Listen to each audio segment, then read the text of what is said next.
Hello, everyone. Salim Omar here from the Straight Talk about Small Business Success podcast. I am joined today by my co host. His name is Rod Dillow. He's a CPA, he's the Chief Operating Officer at Straight Talk CPAs. Rod, welcome, man. Thank you for having me, Salim. I'm really happy to be here. Great. Today we're going to talk about an important area, an important topic for small businesses, and that's retirement plans.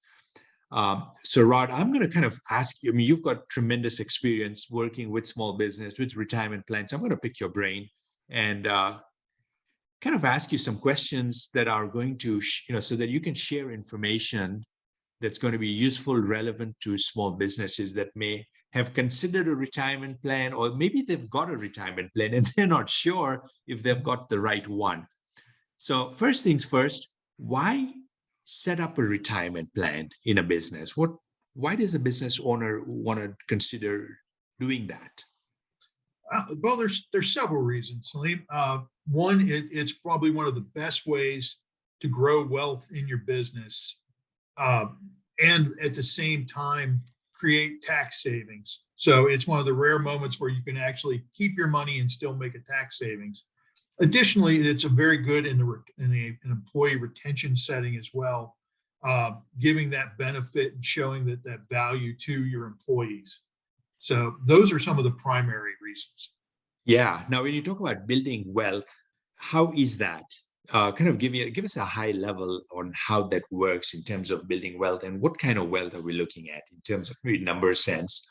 Well, and there's a number of different ways, but you can, an individual is allowed by the IRS to defer up to $61,000 total each year through various tax retirement programs. If you had an individual, say, that was able to defer $50,000 a year for over 10 years, even at a fairly modest 5% rate of return, they would have over $645,000 in that account after 10 years. So with an income earn of $145,000, if you did that same level of investment in a post-tax environment, that same investment would come out to be approximately $605,000. So you would lose almost $40,000 to tax over those 10 years.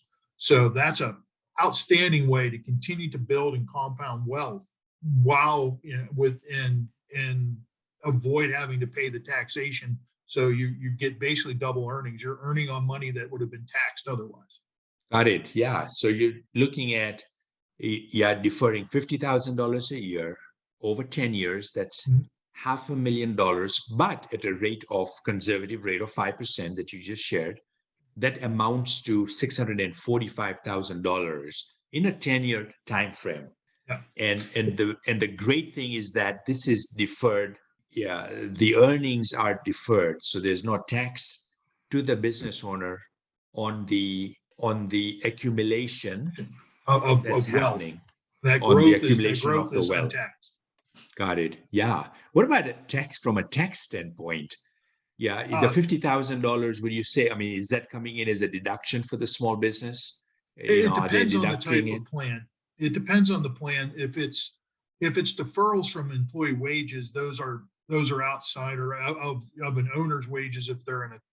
But most plans have a match, and most of those can be treated as, so if you're basically matching your own contributions as an owner in certain plans, those are actually a business expense that can be deducted, and you're still also continuing to save. And if you're saving for your employees, if you're doing a match for your employees, that's a business deduction that's helping you create wealth for your employees and retain quality staff, especially in this time of high turnover. Yeah, so many benefits of setting up a retirement plan in a business. Very much so.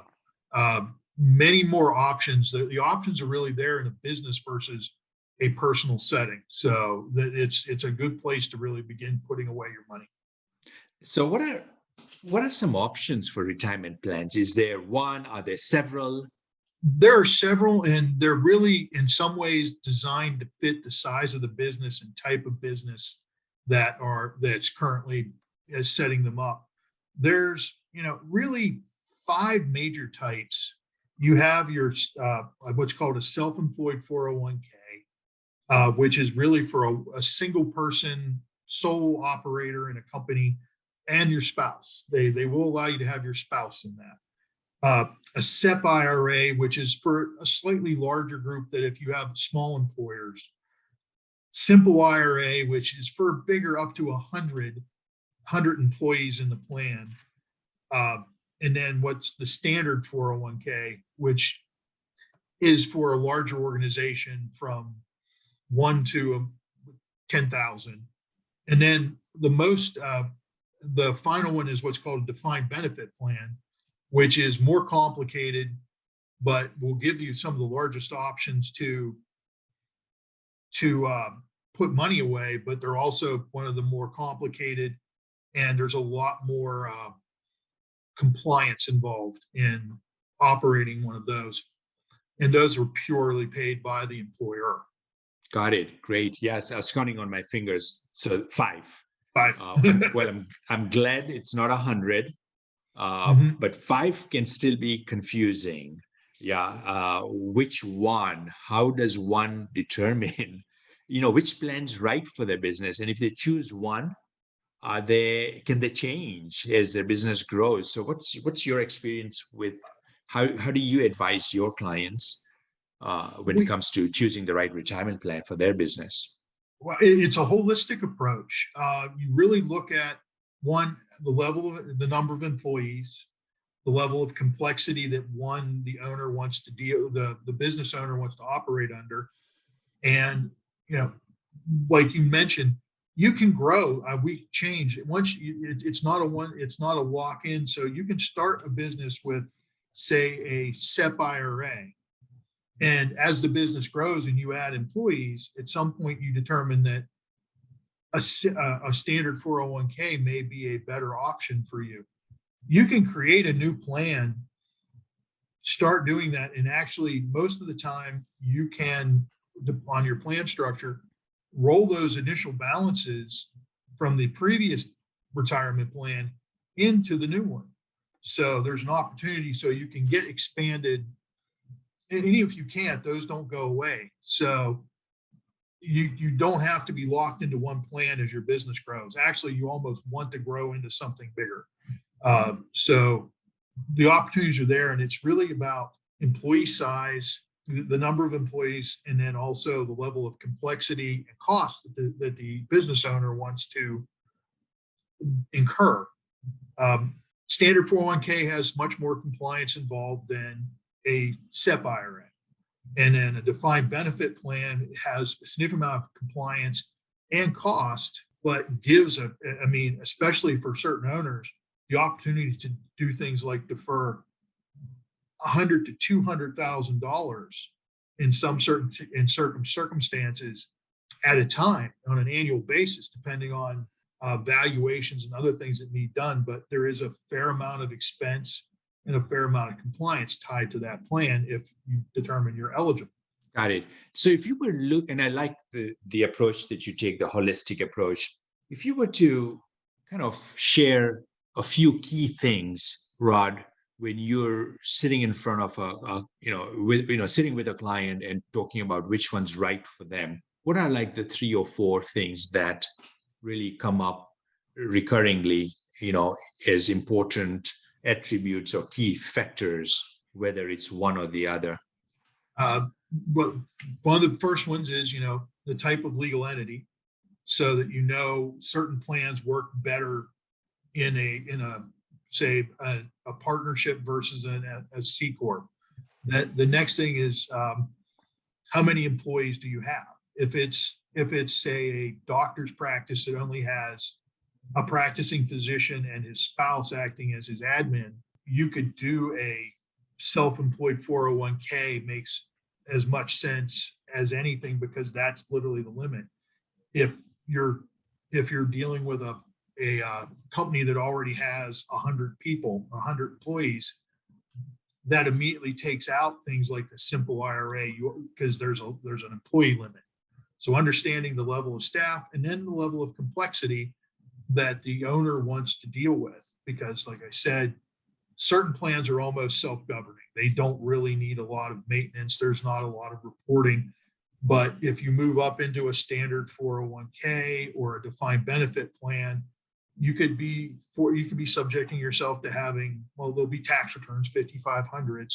There also could be, depending on the number of participants and employees, annual audits. In a defined benefit plan, you would have to get an actuarial evaluation every year to determine what the funding benefit is. So those are things that an owner has to be willing to take on as part of the operation. So it's how much, and another big one is how much he wants to save. Certain plans give you bigger opportunities to put away than others. That's probably the most important one. I kind of buried the lead there, but you really, and then probably the two biggest one, three, how much do you want to save? How many people do you have? And then how much administration and cost you want to incur to really start that planning process to Wow. pick the plan. Yeah. Oh, that was good. Yeah, that's great. Good. This is very, very informative. A couple of final questions. Mhm. Is what's required to establish a retirement plan? If you can give us kind of the high level on that. It's going to, I seem to answer that a lot. It depends on the plan, but it's certain ones. I mean, especially when you hear things like a simple IRA is actually simple. there's a there's a very templated plan document that an owner would need to fill out. They would need to find a fiduciary, a trustee to hold the assets. And really, most fiduciaries would actually have those plan templates to begin with. So they're able to fill those out, set up the required contributions, pick some things like vesting and how long, if we're doing a match, how long it takes for that to actually belong to the person that gets it, or if it goes back to the company if someone leaves. Eligibility in that, you can set an age range.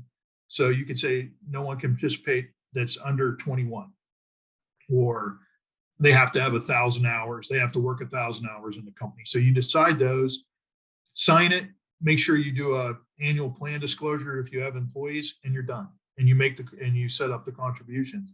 Standard 401k plan, you would have similar, those are template, but they usually have a lot more options on things like investment options, who your trustee is, who,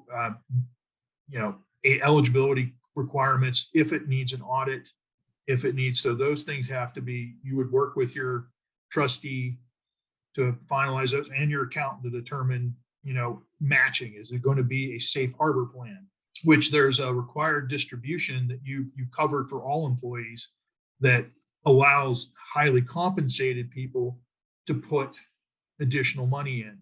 If you don't do that, you can potentially become top heavy, which is a requirement that the federal government has that makes sure that owners aren't discriminating on behalf of the highly compensated to the detriment of their lower paid personnel. So if you check safe harbor, there's some other requirements. And then a defined benefit plan is almost a legal document. There's significant funding, payoffs, amortization tables. Those are a much more involved process. It's probably beyond the scope of going into the heavy detail. They provide the most opportunity to save, but they are the most complicated. You would want to work closely with your accountant and your trustees to make sure that you are being fully compliant, and because those are governed tightly by ERISA, the Employee Retirement Agency for the Fed. So those would be, so that's kind of the things. A simple SEP and self-employed IRA, an owner should be able to institute those in a day, maybe two, depending on how long it takes to get the paperwork back. But those are not a heavy investment to start up. Other ones a little bit longer. Got it. Yeah, that's great. Yeah, Rod, this has been so informative. So I want to ask you one last question as we wrap this episode up. and it's kind of a curveball because you and I didn't talk about it.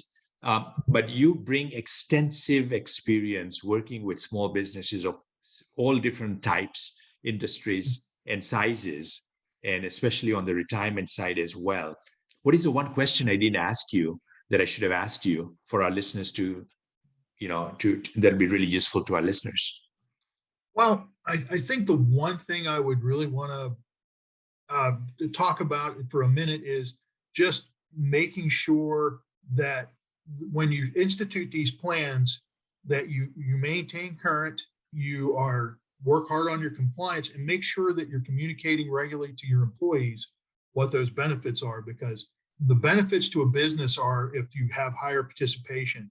So the communication to your employee staff is crucial so that they feel involved and are participating in the plan, because the benefit grows exponentially for the more people that you have involved in the plan. So I would say communication to the staff and making sure that they understand the benefits is crucial to really successful benefit plans over and above a single member. Yeah, well said, man. Really appreciate, Rod, you taking the time, sharing your expertise. I know listeners are going to get a lot from this episode. Thank you. Thank you. I appreciate it. Thank you for having me on.